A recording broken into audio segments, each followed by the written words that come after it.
Bom, iniciei a gravação então.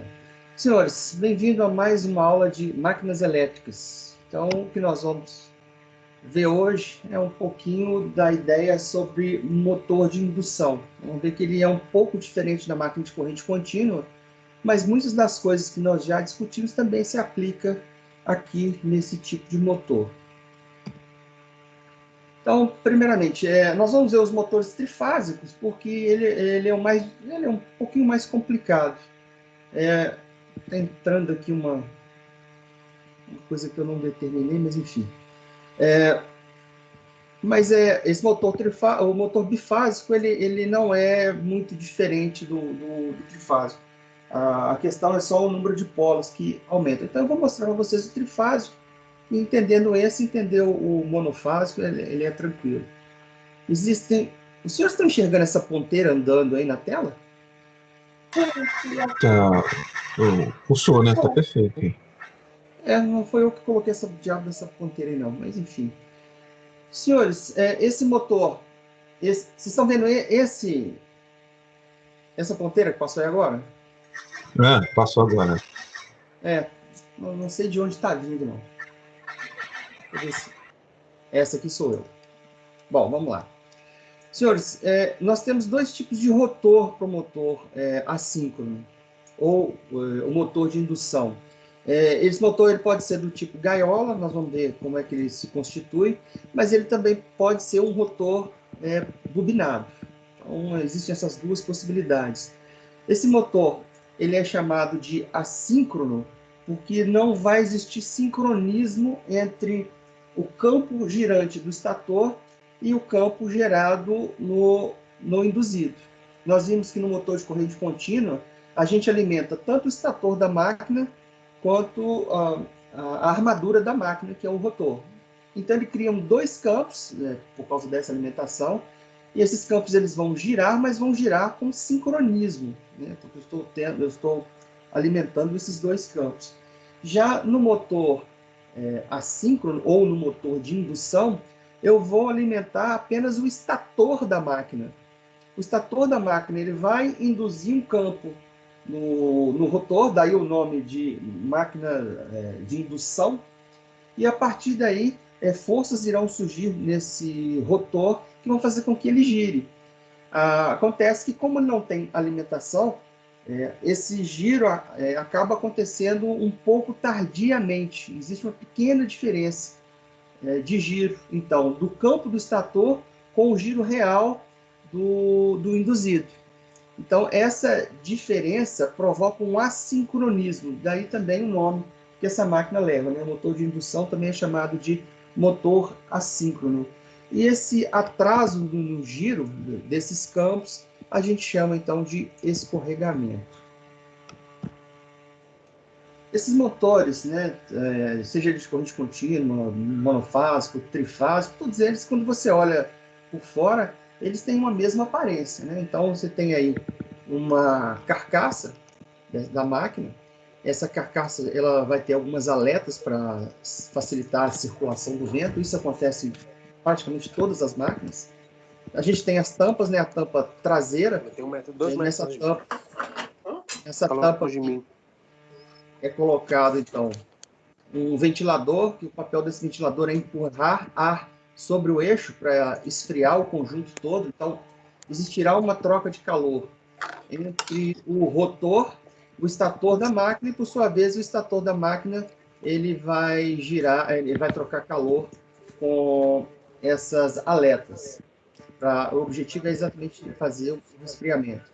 Aqui na frente dessa máquina, a gente tem uma caixa de ligação, onde a gente tem acesso aos fios do estator da máquina.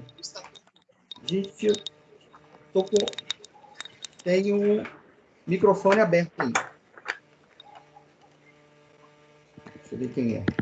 Acho que é do Michel Ricardo. Você consegue bloquear aí o telefone do Michel?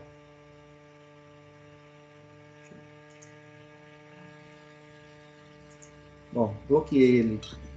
Vocês têm o comando que vocês... Todo mundo enxergando aí a apresentação novamente? Sim. Maravilha. Então, Sim. continuando. A gente tem aqui um suporte, né, que na maioria das vezes isso aqui é usado para levantar essas máquinas. Essas máquinas são muito pesadas. Então você coloca algo preso nesse eixo aqui, issa esse equipamento, coloca na posição e geralmente essa base aqui a gente tem como parafusar para que ela não trepide muito. Nessa parte de cá a gente tem a tampa frontal e aqui o eixo, que é onde que está ligado ao rotor da máquina, ao induzido dessa máquina. Esse induzido girando, esse eixo aqui também ele vai girar em algum sentido, ainda não dá para saber se é horário ou anti-horário, mas é esse eixo então que a gente vai prender naquilo que a gente quer movimentar de alguma forma. Bom, para que a gente conheça que máquina que é essa, a gente teria que olhar a placa desse motor, ou gerador, né? Uma máquina ela pode ser tanto motor quanto gerador. Então, essa placa ela fica aqui atrás, a gente tem que ler essas especificações para saber se é um motor, um gerador de corrente contínua, ou um motor, ou um gerador assíncrono. Aqui um pouco mais de detalhamento. Então, aqui já dá para ver, por exemplo, essa tampa traseira, as aberturas para circulação aqui de ar. Deixa eu pegar aqui o contador aqui, ó. Então aqui, a circulação de ar, aqui a gente tem a ventoinha, aqui é o eixo, aqui os rolamentos, né, que vão permitir esse eixo girar. Aqui a gente tem um rotor de gaiola, daqui a pouco eu entro em detalhes sobre esse rotor. E aqui, essa caixa de ligação, esse motor aqui é o motor bifásico, eu sei disso porque eu tenho 3 fios, né? Um fase, um neutro e um terra. Nós vamos ver que no motor trifásico nós vamos ter acesso a 2, 4, 6, 7 fios, para que a gente faça as devidas ligações. Aí daqui a pouquinho a gente vê como é que nós vamos fazer essas ligações. A carcaça, então, é constituída de ferro fundido, e nela a gente tem ali a caixa de ligação para que a gente tenha acesso aos fios, conforme eu já disse. Existem diferentes tipos de carcaça, e isso vai depender da aplicação da máquina. Então, por exemplo, se esse motor, se ele for ficar no ambiente industrial, ele tem que ser imune a pó. Então, essa carcaça ela tem que ser blindada de sorte que não entre poeira no motor.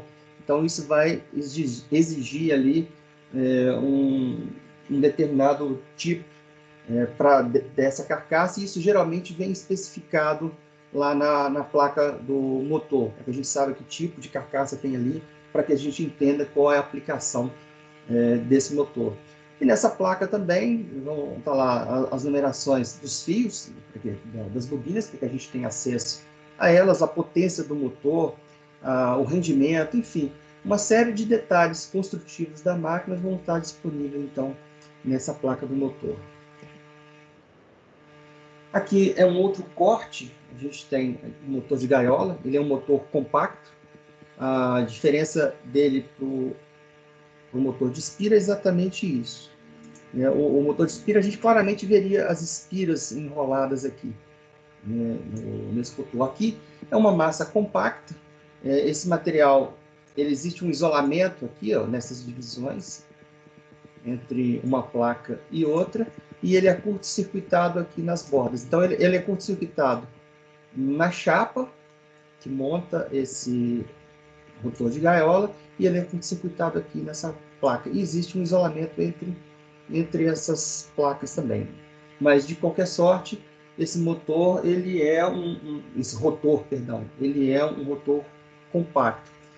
Aqui são as bobinas de campo, foi feito um corte nelas, né? Essas bobinas elas estão saindo da tela do computador de vocês e dando a volta aqui. Então, a gente tem um polo aqui em cima e outro polo aqui embaixo. Então, é um motor de 2 polos aqui nessa.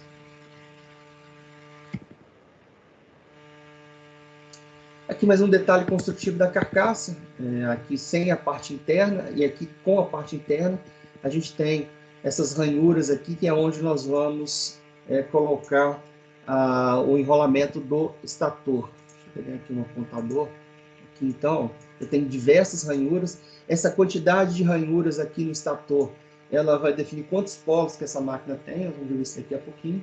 E aqui um detalhe da carcaça desse motor, mas sem essa parte interna com essas ranhuras. E aqui um motor desse montado, existem diferentes tipos, e então a gente vai ter diferentes caras aqui para o motor, vai depender muito da aplicação. E aqui é uma aplicação mais industrial, a gente tem aqui um motor um pouco mais robusto. Aqui a gente já tem a máquina, o estator todo montado, nós vamos ver como é que faz para a gente montar essa máquina, daqui a alguns poucos slides. Observe, senhores, que eu tenho aqui um acabamento, esse acabamento é um isolante, nós vamos ver detalhes dele daqui a pouco, e essas espiras, né, do estator da máquina, estão todas elas enroladas aí, daqui a pouquinho a gente vê o motivo disso. E aqui então, esse eixo ele encaixa aqui dentro do estator, e ele é parafusado aqui, essas 4 partes, para que ele fique fixo e possa girar livremente. Fixo, né, a tampa, mas o rotor, como ele está montado sobre rolamentos, ele consegue girar livremente. Aqui, eu nem sei porque eu trouxe essa imagem, mas aqui provavelmente deve ser para mostrar esse conjunto, né? O estator já montado, mas encaixado na carcaça do motor. Era uma imagem que, sinceramente, poderia ter sido dispensada. Bom, como nós já vimos, o estator é a parte fixa da máquina e o rotor é a parte girante. No motor trifásico, a gente tem 3 conjuntos de bobinas, e então isso define os polos. Então, como são 3 conjuntos de bobinas, nós vamos ter um motor com 6 polos, polos norte e sul. E essa quantidade de polo que vai definir a velocidade do motor. E como eu disse para vocês, existe um escorregamento, então essa velocidade é uma velocidade assíncrona. Aqui um pouco mais de detalhe, ainda na parte construtiva, a gente tem uma visão frontal do estator dessa máquina. Então aqui a gente tem as ranhuras, e são nessas ranhuras que a gente coloca as bobinas de campo da máquina. Essas bobinas elas precisam ser previamente enroladas, então quando a gente vai dar manutenção ao motor, na maioria das vezes a gente tem que enrolar essas bobinas todas novamente. Então o que a gente faz? A gente abre essa máquina, aqui ó, a gente vem com uma talhadeira, e a gente coloca aqui e dá umas pancadas de leve, de sorte que essa talhadeira corte este lado e este lado das bobinas. A gente faz isso para poder liberar essas bobinas, porque elas vão ficar bem presas no interior dessas ranhuras, exatamente para que elas não vibrem. E aqui a gente tem 2 pares internos para fazer, por exemplo, o polo sul da máquina. Então eu tenho um conjunto de bobinas na parte mais interna, daqui a pouco a gente vê detalhes construtivos disso, e aqui fora a gente tem um outro conjunto de bobinas, e elas vão formar, nós vamos ligar essas bobinas em série, e elas vão formar, por exemplo, o polo sul. E na parte de cima, nós temos também 2 conjuntos de bobinas, essas bobinas vão ficar concêntricas, que a gente pega a extensão dessa aqui e liga aqui em cima para a gente fazer embaixo um polo sul, por exemplo, e em cima um polo norte. Observem vocês que antes de afixar essas bobinas, eu coloquei aqui um material isolante. Eu mostrei para vocês anteriormente a parte de cima desse material isolante. Aqui é a parte de baixo dele. A gente encaixa em todas essas ranhuras aqui, esse material, e o papel dele é evitar que, em caso de alguma bobina entrar em curto-circuito, esse curto-circuito entre em contato com a carcaça do motor, porque na maioria das vezes a gente faz aterramento. Na maioria das vezes não, esse motor precisa ser aterrado. E aí, se alguma espira estiver em curto e encostando nessa estrutura, essa estrutura vai acabar dando choque em alguém. Então, antes de encaixar a bobina, a gente coloca esse material isolante em cada uma dessas ranhuras. E depois que nós colocarmos todas as bobinas, a gente pega esse mesmo material e coloca no sentido contrário, de forma que ele proteja completamente esse conjunto de bobinas. Conforme eu disse para vocês, o que se faz na manutenção é, assim que você cortou essa bobina, você corta a externa e a interna, e você conta o número de fios que tem ali. o número de fios é o número de voltas. Então, você tem a espessura desse fio e você sabe o número de voltas. Então, o que a gente vai fazer é levar isso para uma bobinadeira, e aí a gente sabe que a gente tem aqui, para cada polo, duas bobinas, né? Uma interna, vai ter um certo número de voltas, e uma externa também com o mesmo número de voltas. Como a gente sabe o tamanho dessas bobinas, a gente consegue, então, efetuar o enrolamento dessas bobinas na bobinadeira. Então, a gente prepara para cada polo duas, então eu tenho uma menor e uma maior, multiplica por 2, então eu tenho duas pequenas e duas grandes. Como eu tenho 3 polos, basta multiplicar isso por 3 para a gente saber a quantidade de bobinas que a gente precisa enrolar. Uma vez colocado essas bobinas nessas ranhuras, o que a gente faz logo em seguida é passar uma camada de material isolante, na maioria das vezes é um esmalte protetor, que aí a gente passa novamente nos fios, e depois que isso aqui está devidamente encaixado e cortado, lembrando os senhores que aqui dentro vai girar um induzido, então eu não posso ter nenhuma saliência aqui, então a gente encaixa essas estruturas, encaixa a bobina, vem com a parte contrária desse isolante, para a bobina ficar completamente isolada, encaixa, corta os excessos, depois a gente vem, esmalta todo o conjunto, inclusive internamente, e o objetivo disso é, primeiro, afixar bem essas bobinas, segundo, evitar espaços vazios, né, para que essas bobinas, para que a gente facilite a transmissão de calor nessas aletas. Feito isso, o que a gente vai fazer é amarrar todo esse conjunto para deixar ele mais compacto e mais fixado nessa estrutura. Eu vou depois mandar um link para vocês, um sujeito fazendo um enrolamento dessas bobinas, fazendo todo esse processo que eu descrevi. Aí fica mais fácil vocês entenderem. Aqui, então, é um processo de montagem. Então, aqui a gente tem essa parte do estator da máquina só com as ranhuras. Aqui as pessoas começando a montar essas ranhuras, então eles estão colocando aqui todo o material isolante. Observe vocês que um monte de material saindo dessas ranhuras, isso tudo que precisa ser aparado. Não posso ter nada atrapalhando o fechamento dessa máquina. Então, aqui eles só estão encaixando o material isolante, depois faz o encaixamento das bobinas, aparam tudo isso aqui e amarram para ficar com esse formato. Bom, evidentemente que no processo de montagem desses motores é preciso já efetuar alguns testes. Claro que a gente vai ver numa manutenção, o cara não vai fazer isso toda hora, mas você geralmente faz isso com uma amostragem dessas máquinas. E aí o que isso faz? Você vai basicamente testar esses fios, né? Você vai um esforço mecânico, de tração, de flexão e de calor, exatamente para ver se esse fio está com uma boa isolação mecânica, térmica e elétrica. Claro que quando você compra esse fio, o fabricante ele garante, né, que você tem ali um bom isolamento elétrico e um bom isolamento térmico. Então, na maioria das vezes, a gente faz um ensaio em uma dessas máquinas, quando a gente está montando em série.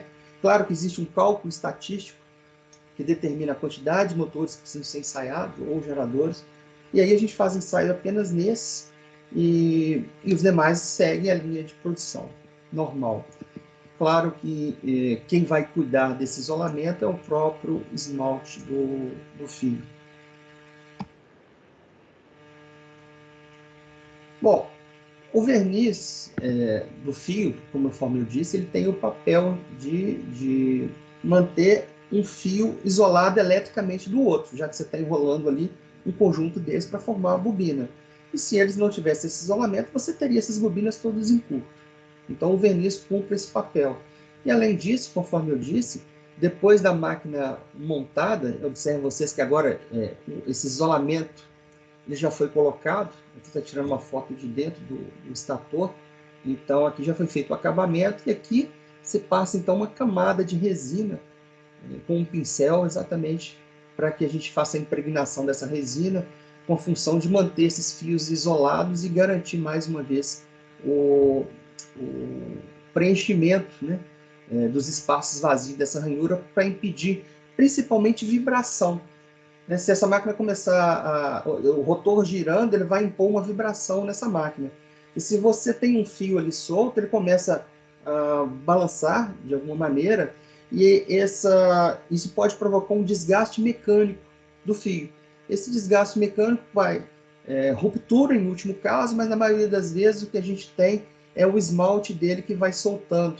Isso faz com que essa máquina entre em curto-circuito. Então daí a necessidade da gente preencher esse material isolante aqui, ou a estrutura desse estator, com essa resina de impregnação. E para exatamente ocupar manter esses fios unidos, evitar a vibração, ocupar espaço vazio e melhorar a transmissão de calor dessa máquina. Aqui é o detalhe de um rotor de gaiola. Conforme eu disse para vocês, ele é um rotor compacto. Então, o que vai acontecer é que na hora que esse rotor for atravessado por um campo magnético, surgirá forças aqui, ó, uma força nesse sentido, uma força F. E no outro lado do rotor, vai passar aqui também uma força F nesse sentido. Isso faz, por exemplo, com que o rotor gire nesse sentido aqui. Isso tudo vai depender de para que lado está girando o campo lá do estator, né? Pode ser que você faça uma inversão e ele gira no sentido contrário.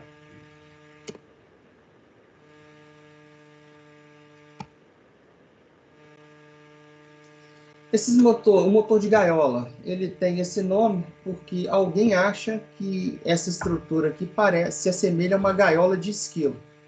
Eu nunca vi um esquilo e muito menos uma gaiola de esquilo. Então, eu acredito que isso tenha um formato, né, de gaiola de esquilo. Mas, enfim, a gente aceita. Pode ser que, ao montar essa estrutura, então, observem vocês que eu tenho chapas aqui, ó, depois eu vou preenchendo esses espaços com uma chapa contínua. E observe que aqui, tá vendo? Esse espaço aqui é exatamente o isolamento entre uma chapa e outra. Pode ser que exista uma inclinação na montagem dessa estrutura. Essa inclinação aqui, ó, é exatamente para que você evite ruído ou até mesmo vibrações nesse rotor. Então, tudo vai depender do tipo de motor. Você tem rotor de gaiola, onde essas chapas elas são retas, né? Aí tem motor que a própria frequência de giro vai impor ao induzido uma vibração. E aí você você muda o ângulo dessas chapas exatamente para compensar isso, evitar vibração e principalmente ruído. Essa imagem aqui é só para mostrar para vocês como é que são essas tampas, né? A vista traseira da tampa, a vista da tampa frontal e da tampa traseira. Aqui uma visão explodida desse motor, como é que essas peças elas se encaixam. E aqui a gente tem na parte da frente, onde todos os fios, né, dessas bobinas elas são disponibilizados para que a gente faça as ligações aqui, ou em estrela ou em triângulo, né, em caso do motor trifásico. Nós vamos ver isso daqui a pouquinho. Bom, então vamos lá. Ligações desses motores trifásicos de baixa velocidade com 6 polos. Então nós temos aí 3 polos norte e 3 polos sul, portanto é um motor trifásico. Então a gente tem a estrutura do estator da máquina, que é a parte fixa, e as ranhuras. E são nessas ranhuras que nós vamos então encaixar as bobinas, conforme eu já disse. Então a gente faz a primeira ligação dessa forma. Então, observem vocês que eu tenho aqui na parte interna um conjunto de bobinas. Então, eu tenho aqui um fio e aqui eu faço o enrolamento dessa bobina menor. E eu tenho o outro lado desse fio. E na parte externa desse polo norte, eu tenho um outro conjunto de espiras. Então, a bobina começa aqui e a gente faz o enrolamento dessa forma. Então, eu passo a ter 2 conjuntos de bobinas. De sorte que esse lado aqui é o lado 1 da bobina. Aqui, o que a gente faz é interligar aqui e aqui. E esse lado aqui a gente vai montar o polo sul. E aqui embaixo a gente tem mais 2 conjuntos de bobinas. Nessa parte de cá. Então, eu tenho aqui, então, mais 2 enrolamentos. E aí, o final dessa bobina, eu vou ligar essas duas bobinas. Eu ligo essa bobina com essa em série. E essas bobinas da parte de baixo eu também ligo em série. De sorte que eu tenho aqui um conjunto, então, de 4 bobinas. E eu vou ter acesso exatamente ao terminal 1 dessa bobina e ao terminal 4 dela. E aí eu vou enrolar agora um segundo conjunto de bobinas. Dessa forma. E vou seguir o mesmo critério. Então eu vou ter um conjunto de bobinas menores na parte de cima e na parte de baixo. Um conjunto de bobinas maiores na parte de cima e na parte de baixo. Então eu passo a ter 4 conjuntos de bobinas. E aí eu vou interligá-las em série. Então eu interligo essa mais externa com a mais interna.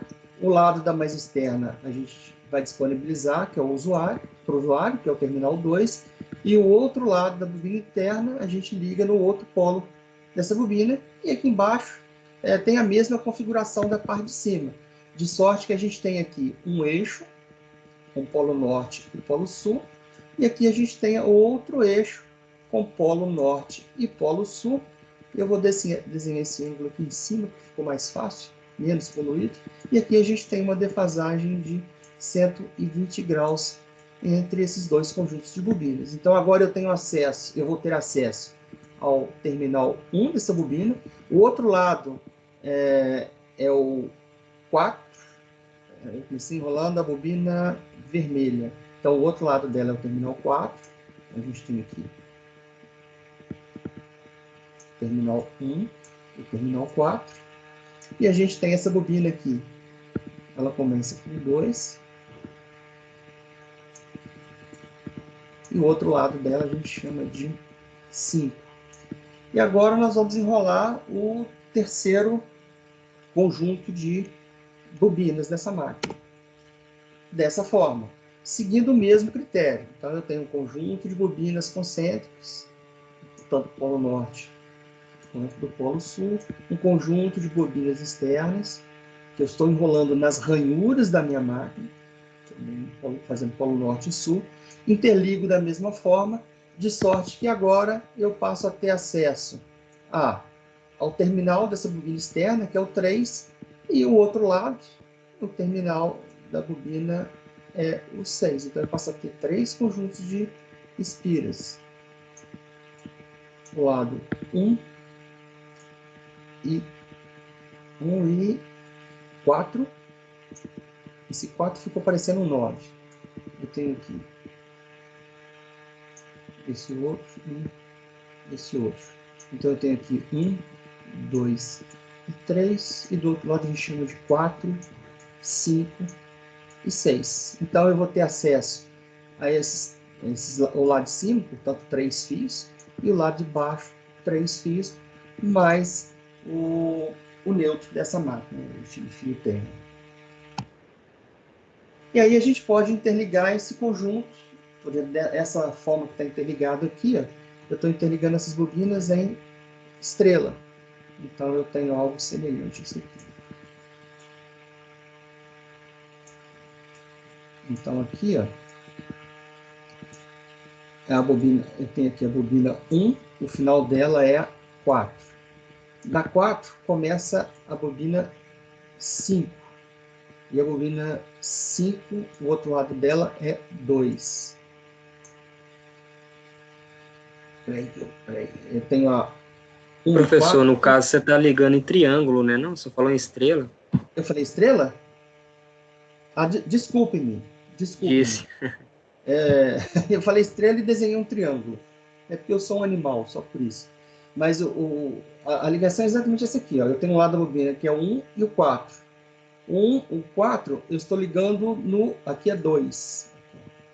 O 4 dela aqui, ó, eu estou ligando no 2. E do outro lado desse par de bobina é o 5. O 5 eu estou ligando aqui é 5. O 5 eu estou ligando no 3. E o 3, e outro lado dela é o 6, que eu volto aqui, ó, e interligo no 1. E aqui eu tenho os acessos para ligar os meus trifásicos. Então eu tenho aqui a minha fase R, S e T. Então, veja bem, de posse ao acesso aos terminais dessas espiras, eu consigo interligá-la em triângulo ou posso interligar em estrela, essa ligação assim, ó. Então eu tenho aqui o 1, aqui o 2 e aqui o 3. E eu estou interligando juntos o 4, o 5 e o 6. De sorte que eu tenha acesso aqui a fazer as minhas ligações R, S e T. R, S e T. Ou seja, tendo acesso, eu vou escolher que tipo de ligação eu vou fazer com os terminais de estator dessa máquina. Se eu vou ligar em triângulo ou se eu vou ligar em estrela, isso vai depender se for um gerador, por exemplo, se eu transmitir ela em triângulo, eu economizo muito fio, né? Ao invés de transmitir uma fase e um neutro para cada um, eu vou transmitir apenas 3 fases e um neutro. Sendo que se esse sistema for equilibrado, eu nem preciso de neutro. Eu transmito só 3 fios. Então, na maioria das vezes, você economiza muito em infraestrutura. E aí, se a gente desenrolar esse estator, o que a gente vai enxergar é algo dessa forma, com essas ligações que aqui estão desse jeito. Lembrando, senhores, que, claro, isso vai estar fechado e eu vou ter, então, uma defasagem de 360 graus, perdão, de 120 graus em cada conjunto de bobinas. Senhores, a ideia, então, é mostrar para vocês como é que funciona essa máquina. Eu não vou me estender muito, porque senão eu vou ocupar esse conjunto de horas aqui com algo que não há necessidade. Então eu vou ser bastante enxuto na explicação para que vocês tenham a possibilidade depois de assistir esse vídeo com mais tranquilidade. Inclusive eu vou parar a gravação aqui para que a gente continue conversando. Deixa eu fazer isso aqui agora.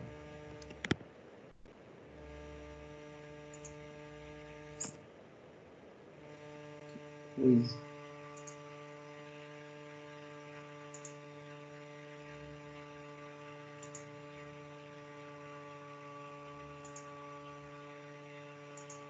Bem, senhores,